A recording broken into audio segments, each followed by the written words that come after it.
Night life തേടി രാത്രികളിൽ മസാലകളും അതുപോലെ ഉപ്പിലിട്ടതും പുതിയ സോഡകളും പുതിയ ഐറ്റംസും ഒക്കെ തെരഞ്ഞ് നടന്ന് അങ്ങാടികളിൽ ഒരു പ്രത്യേക വൈബ് തേടി നടക്കുന്ന സമ്പ്രദായം കഴിഞ്ഞ കാലങ്ങളിൽ നിന്ന് അധികരിച്ചിട്ടുണ്ട്. നമ്മളിൽ ആരൊക്കെയോ അതിൽ നമ്മളും പെട്ടുപോകുന്നത് ഒരു ഹറാമാണെന്ന് പറയുകയല്ല, മറിച്ച് ഒരു റമദാനിന്റെ രാത്രിയിലെ ഇത്തരത്തിലുള്ള ഉത്സവമാക്കി വൈബുകളാക്കി ഒരു വേറെ ലെവലിലേക്ക് കൊണ്ടുപോവുകയും മക്കളിൽ പലരും തറാവീഹ് നമസ്കരിക്കേണ്ടവർ അത്തരം സ്ഥലങ്ങളിൽ പോയി സദസ്സിലിരുന്ന് സൊറ പറഞ്ഞിരിക്കുന്ന രംഗമൊക്കെ കാണുന്നു എന്നത് ഏറെ ശ്രദ്ധേയമാണ്. ചില സ്ഥലങ്ങളിൽ ആരോഗ്യ വകുപ്പ് മഞ്ഞപ്പിത്തം പോലെയുള്ള രോഗങ്ങൾ പടർന്നു പിടിച്ചതുകൊണ്ട് ജാഗ്രതാ നിർദ്ദേശം പറഞ്ഞ് പൂട്ടിപ്പിക്കുന്ന സാഹചര്യങ്ങൾ വരെ വ്യാപകമാണ്. ഒരു വിശ്വാസിയോട് അള്ളാഹുവിന്റെ ഖുർആൻ പറഞ്ഞു, വലാ തുൽഖു ഐദീകും ബിത്തഹ്ലുക, നിങ്ങൾ നിങ്ങളുടെ കരങ്ങളെ നാശത്തിലേക്ക് കൊണ്ടുപോകരുത്.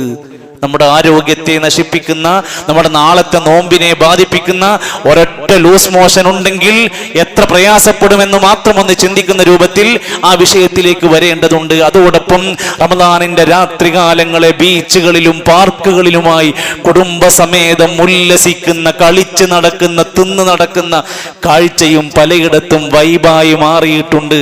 എന്തു പറ്റി എന്ന് അവരവർ സ്വയം തീരുമാനിക്കുക. എന്താണിത്? ഞാൻ എവിടേക്കാണ് പോകുന്നത്? ആ രാത്രികൾക്കും അതിന്റെ പ്രത്യേകതകളില്ലേ?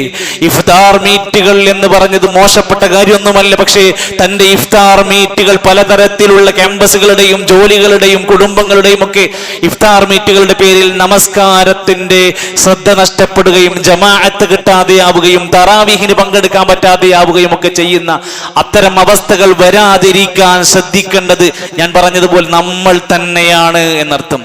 എത്രത്തോളം എന്ന് വെച്ചാൽ പുതിയ കാലഘട്ടത്തിൽ നോമ്പ് ഉപേക്ഷിക്കുക എന്നത് ട്രെൻഡായി മാറുന്ന ഒരു വല്ലാത്ത അവസ്ഥ കൂടി കഴിഞ്ഞ ദിവസങ്ങളിൽ അവലോകനം നടത്തുമ്പോൾ കാണാൻ സാധിക്കും. ഞാനൊരു നോമ്പുകള്ളനാണെന്ന് നാലാള് അറിഞ്ഞോട്ടെ എന്ന് വിചാരിച്ച് റീൽസ് എടുത്ത് വീഡിയോ എടുത്ത് ഷെയർ ചെയ്യുന്ന ആളുകളുടെ രംഗം എന്ന് വ്യാപിക്കുക. ക്യാമ്പസുകളിലാണ് ഇത് കാര്യമായിട്ട് കണ്ടുകൊണ്ടിരിക്കുന്നത്. അതൊരു തമാശയായി മാറിക്കൊണ്ടിരിക്കുക. ഒരിക്കലും സുഹൃത്തുക്കളെ ഒരു നോമ്പും അകാരണമായി ഉപേക്ഷിക്കാൻ നമുക്ക് പെർമിഷൻ തന്നിട്ടില്ല.